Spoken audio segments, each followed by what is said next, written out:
Welcome, Gunrunner.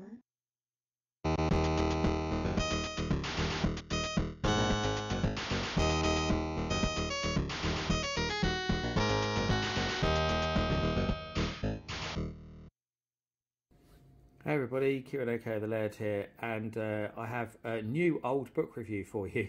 And just to explain a little bit more, yes, this book has been out a while, and if you followed my old channel, you will have remembered that I reviewed this book before as well, and you might be wondering what the hell is going on, or thinking that perhaps this was a re-upload of that old video, and it isn't, because unfortunately that video I lost, with lots of others, because I had a small external HD which had loads of my videos on it, a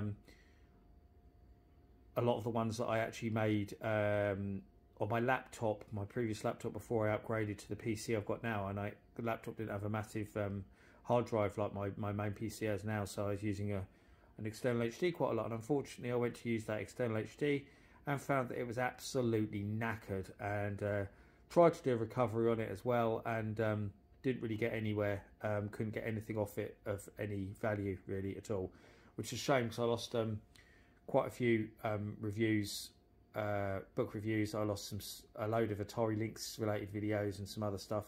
I can't remember exactly what, but hey ho, some of it I am going to film again, because there's some stuff that people have asked for, like when I reviewed every single Lynx game. That was one of the videos I lost, so I will do them again probably at some point. But also I can film them in high definition, stuff like that. My video editing skills got a lot better since then as well, but there we go. So yeah, this book, Nostalgia Nerd's Retro Tech, written by YouTube star Peter Leigh, aka Nostalgia Nerd. I'm sure pretty much everyone who follows retro knows who he is. He was also on the Digitizer show as well, so yeah, he's done stuff like that as well. And this was available to order online, and available in quite a lot of bookshops as well. And Peter actually sent me this copy to look at myself. I sent him some of my books to review, which he actually never did. He gave him a mention in one of his videos, but he never actually did reviews on them like he promised, unfortunately. But I've reviewed this for him, and I'm reviewing it for him again. So here we go. Let's have a look then. So he didn't actually sign it for me, which was a bit strange since he sent it to me directly, I think, but there we go. I only just noticed that because I could have sworn he did sign it for me, but I think I might be getting mixed up with Ashton's book or something like that. So yes, there's the contents. So you see like a list of just about every mainstream computer and console there, and basically it's just a look at each of those systems. Not in massive detail, as you'll see. So he talks about his own history with computers, what he had growing up and stuff like that, and what he does now, and why he does what he does now and stuff like that. And then it goes into the systems. So what you'll find is it has like, starts with the magnifying, so obviously the very first console. So it's got pictures of each system, some of the tech specs, and a little bit about them. And then it mentions like the three, what he considers, no, not three, two must-play games, and then an avoid game, which is always nice to see. I like it when they mention something that's terrible. Obviously, that's his opinions, so it depends what you think. But then goes into the Fairchild Channel F. So it is kind of chronological in the way it's done. I should the whole book, Apple II, Tandy TRS-80. So it goes through, like there's Atari 2600. There we go, VCS 2600. Must see, Tunnel Runner. So he's got some less obvious choices, because you never expect to see Tunnel Runner, I don't think, in a book such as this under recommended games. Pitfall, which is a more obvious one, and the atrocious Firefly down there, which I often mention as well myself as being one of the worst games on the 2600. Battalion Television. So actually that's the System 2 there. Oh, there's the System 1, so he has got both of them. Must avoid Frogbog. I always liked Frogbog. Frogbog was a bit of a classic. Fun in two player. Crap on your own, but fun in two player. Atari 400, 800.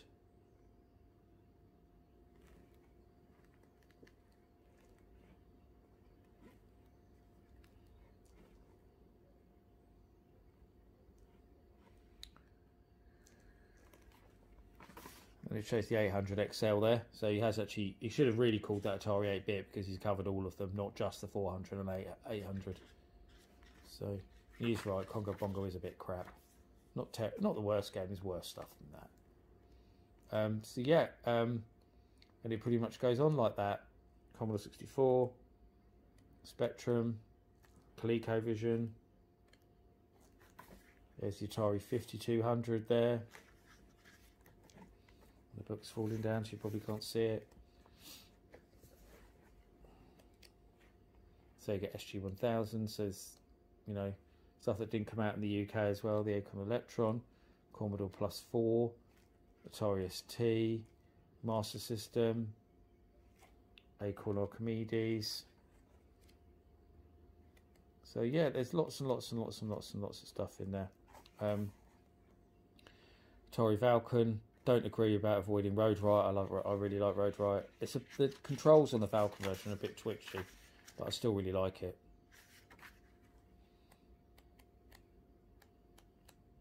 Video Jaguar. What did you got with Jaguar?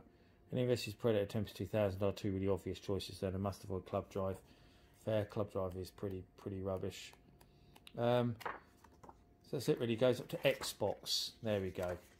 So yeah, it's not a book that's going to really teach you anything new, because it just covers stuff that you probably knew about. You know, this is the system, this is what games it's got, this is what it could do, kind of thing.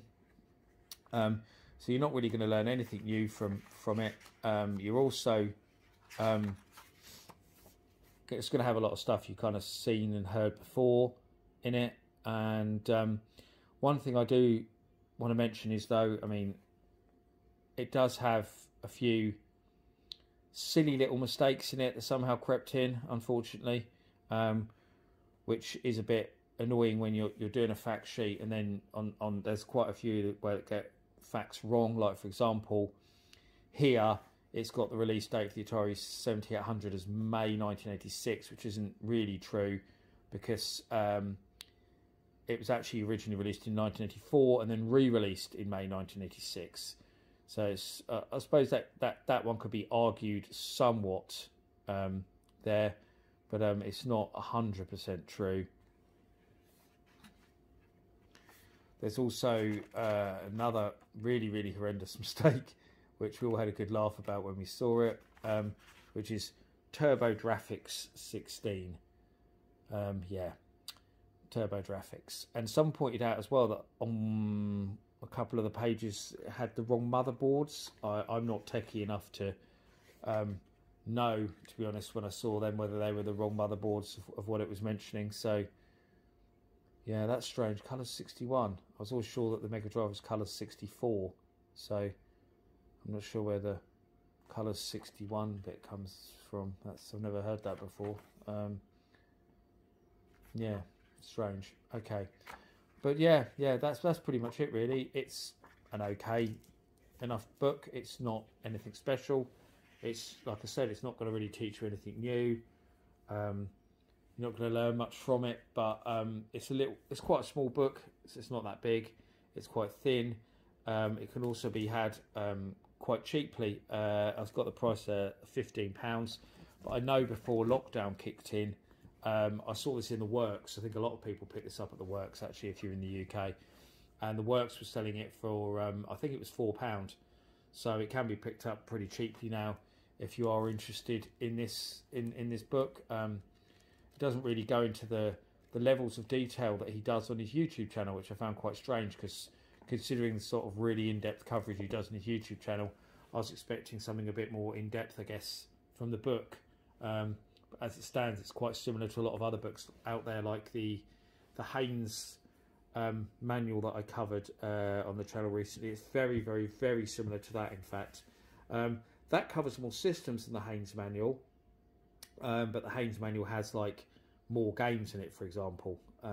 So there are kind of pros and cons, but there's quite a few books that are like this. Retro Gamer have done their hardware handbooks as well that are really similar to this kind of thing, and there's a few of those that cover different systems, but again they go actually into a lot more detail than this does, because the hardware handbooks that Retro Gamer do have interviews in them as well, This hasn't really got anything like that. It's just kind of his opinions on those systems, and that's about it. So yeah, I mean, if you see it cheap, you could probably pick it up, but as I say, it's nothing particularly special.